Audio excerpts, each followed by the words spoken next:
Welcome to the Olive Grove podcast. You know, sometimes diving deep into just one piece of the past, one story, can really light up the present in ways you don't expect. It really can. And that's what we're doing today. We've got these fascinating historical accounts all zooming in on a really key moment in the early Christian story. We're talking about the Apostle Paul's time in Corinth. Yeah. Right.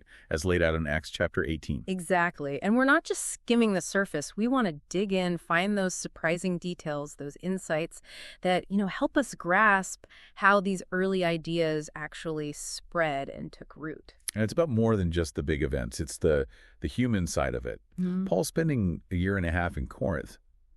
Think about that. We get to see how this new movement actually worked on the ground, interacting with this really diverse, established Roman city. Okay, so let's start with Corinth itself, because the picture we get, especially compared to Athens, where Paul just was, is pretty vivid. Oh, definitely. Athens was the city of thinkers, right? New ideas, philosophy. Corinth, though, our sources suggest it had this reputation, even back then, as a wicked city, a real focus on pleasure.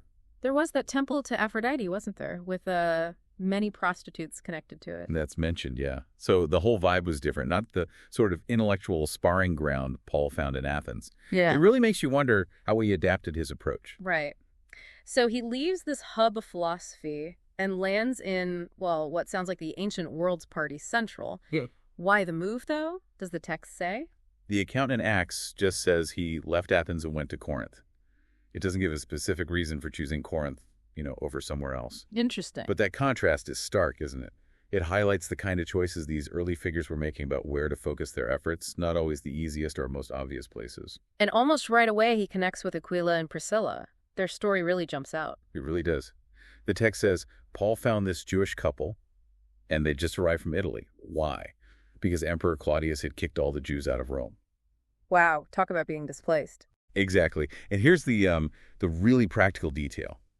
They were tent makers, just like Paul. Ah, so that's the connection. Yes, it meant he could live with them, work with them. It wasn't just about preaching. It was about, sharing life, finding common ground through everyday work. It makes him so much more human, not just this towering figure, but someone working with his hands. And Aquila and Priscilla, they stick with him, become supporters, even teachers later on. They really do. The text almost always mentions them together, a team. And their willingness to take Paul in, work alongside him, it speaks volumes about their shared faith, doesn't it? A key relationship right from the start in Corinth. So weekdays, he's making tents. But come the Sabbath, things change. Yeah. The account says every Shabbat, he'd head to the synagogue, engaging in discussions, trying to persuade both Jews and Greeks too about Jesus, about the resurrection. And he's doing this while supporting himself. Yeah, that's a point worth noting. He chose to work, specifically so he wouldn't be a financial burden on anyone. Considering he's doing this demanding missionary work, that's quite something. It raises questions about how these early movements were funded or weren't. Real dedication, balancing the day job with the mission. But his synagogue outreach, it didn't all go smoothly. No, it seems things intensified when Silas and Timothy arrived from Macedonia. Paul felt a greater urgency, the text suggests, to really hammer home the point. Jesus is the Messiah. And that didn't go over well with everyone. Not at all. He faced serious opposition, insults even, from some in the Jewish community. And this leads to a really pivotal moment. Faced with this rejection, Paul basically declares, okay, from now on, I'm focusing on the Gentiles. Shakes the dust of his clothes, so to speak. And the source connects this directly to instructions Jesus gave his disciples, doesn't it? About what to do when your message is rejected. It does, yeah. It references passages in Matthew and Luke. Yeah. The idea being you offer the message, but if it's met with persistent hostility, you move on.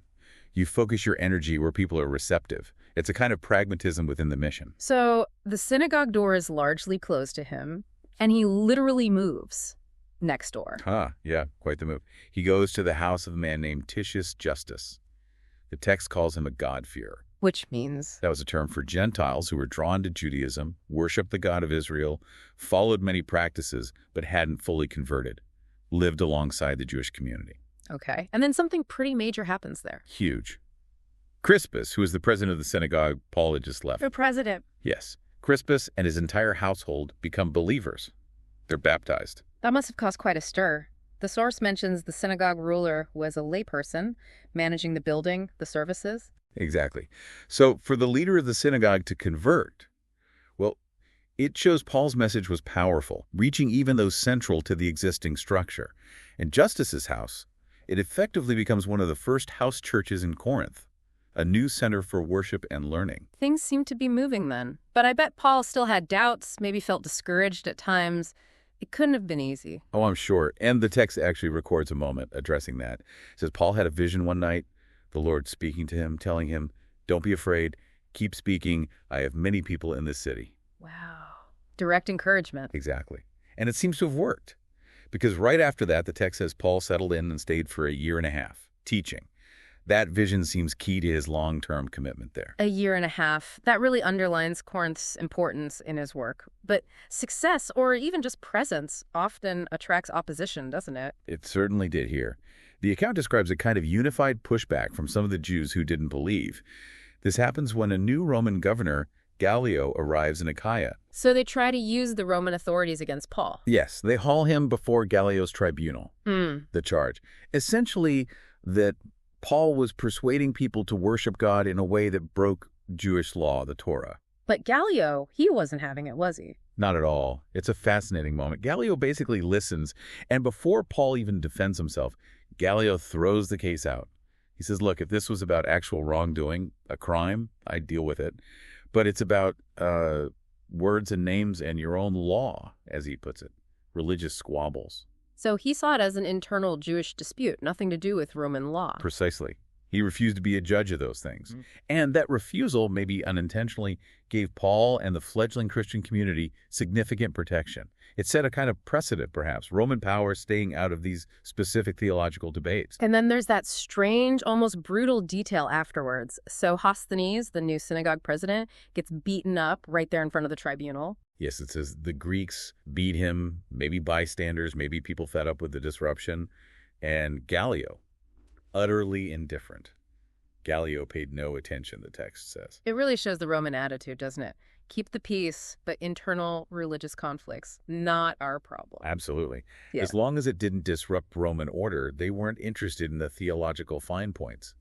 This kind of indifference, ironically, might have helped the early church find space to grow. Eventually, Paul does leave Corinth, but Priscilla and Aquila go with him, at least initially. And there's that bit about his haircut. Right. He sails for Syria, Priscilla and Aquila accompanying him. But before they leave the region, in Cenchrea, the port near Corinth, Paul gets his hair cut. The text says it was because he was fulfilling a vow he had taken.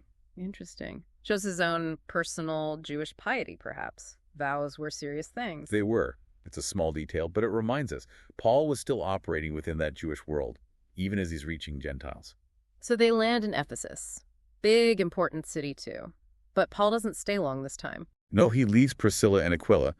They clearly become key figures in the Ephesian church later. He himself goes into the synagogue, reasons with people briefly, but when they ask him to stay longer, he declines. He felt he needed to move on. Seems so. He mentions needing to get to Jerusalem for an upcoming festival, implying a sense of, divine timing or guidance for his travels. He promises to return if it's God's will. And then he's off again. Caesarea, Jerusalem, Antioch, then back through Galatia and Phrygia. Exactly. The account summarizes this next leg, emphasizing how he went through these regions, strengthening all the disciples. It shows this pattern of not just planting churches, but returning to encourage and build them up. Constant movement, constant connection. And the chapter doesn't end with Paul, does it? It introduces someone else entirely, Apollos. Yes, a really fascinating figure. Apollos.